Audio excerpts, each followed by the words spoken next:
On the banks of the Neva River in St. Petersburg stands a building that once held the pulse of one of the world's most powerful empires, the Winter Palace. With its grand green and white facade, endless column, and gilded interiors, the palace is not only a masterpiece of Baroque architecture, it is a stage where Russia's most dramatic chapters unfolded. For nearly 2 centuries, the Winter Palace served as the official residence of the Russian emperors. It witnessed royal splendor and political unrest, lavish balls and desperate revolutions, absolute power and sudden collapse. Today, it forms the core of the world-famous Hermitage Museum, preserving a cultural legacy that survived the fall of Imperial Russia. This is the story of the Winter Palace, Russia's imperial heart and one of the most significant palaces in European history. A city built for power, St. Petersburg itself was born from ambition. In the early 18th century, Peter the Great founded the city as Russia's window to Europe. He wanted a modern capital that could compete with the great European powers, especially in architecture, culture, and military influence. As the city grew into a symbol of modernization, the imperial court needed a residence worthy of its new identity. The Winter Palace would become that residence, not merely a home, but a declaration of Russia's arrival as a European empire. The rise of the Winter Palace. The Winter Palace we recognize today was built under Empress Elizabeth, daughter of Peter the Great. She wanted grandeur, drama, and unstoppable imperial presence. In 1754, she commissioned the Italian architect Bartolomeo Rastrelli, one of the greatest masters of Baroque design. Rastrelli created a palace meant to overwhelm the senses: enormous scale, rich ornamentation, dramatic symmetry, endless windows reflecting light off the river. Construction took years, and by the time the palace was ready, Russia had gained more than a building, it had gained a symbol of imperial theater.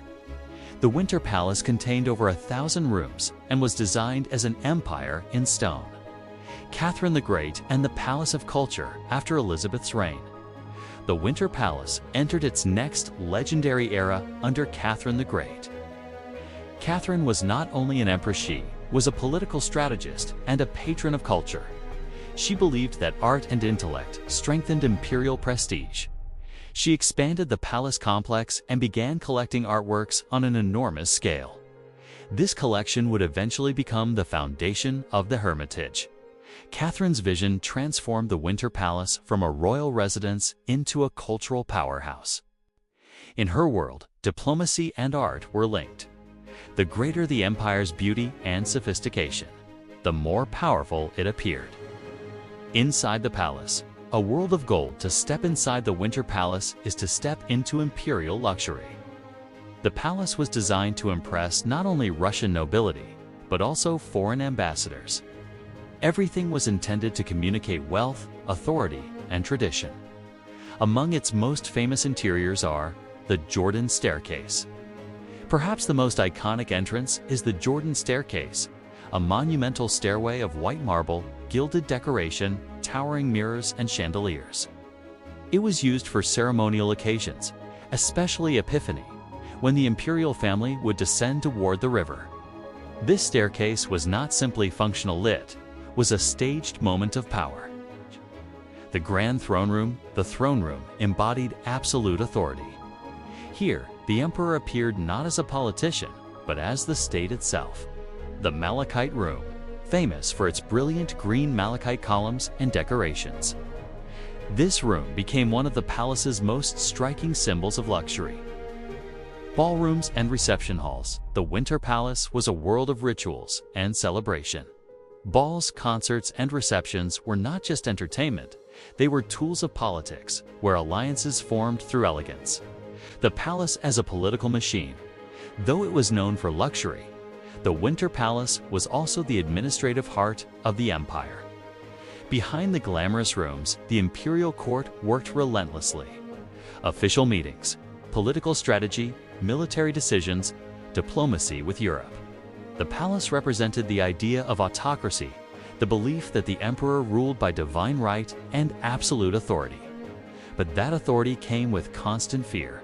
Fear of rebellion, fear of assassination, fear of collapse. And over time, that fear grew more real: fire and rebirth. In 1837, disaster struck. A massive fire broke out in the Winter Palace and burned for nearly 2 days. The damage was enormous. Yet Russia could not allow its imperial symbol to disappear. Reconstruction began immediately. The palace was restored with urgency and determination, because preserving it meant preserving the image of the empire itself. In many ways, the restored palace became even more impressive, blending original Baroque grandeur with new interior designs. Bloody Sunday, the palace and the people. By the early 20th century, Russia was unstable. Industrialization, poverty, war, and political repression created deep anger among ordinary people. In 1905, a peaceful procession of workers marched toward the Winter Palace to petition Tsar Nicholas II for reforms. They believed the little father, the Tsar, would listen. Instead, soldiers opened fire. This event became known as Bloody Sunday, and it shattered public trust in the monarchy. The Winter Palace, once a symbol of protection and power, became a symbol of distance and cruelty. It was a turning point that pushed Russia toward revolution. The storming of the Winter Palace, 1917, few buildings in the world are so closely tied to a revolution. In 1917, Russia was collapsing under war and political chaos. The monarchy had already fallen earlier that year, and a fragile provisional government took control.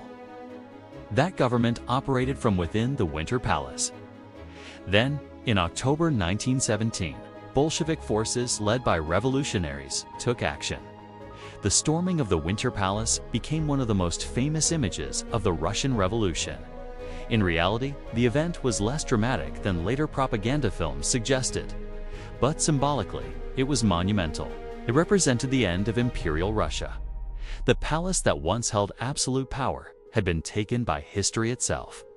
From imperial home to museum after the revolution, the Winter Palace entered a completely new life.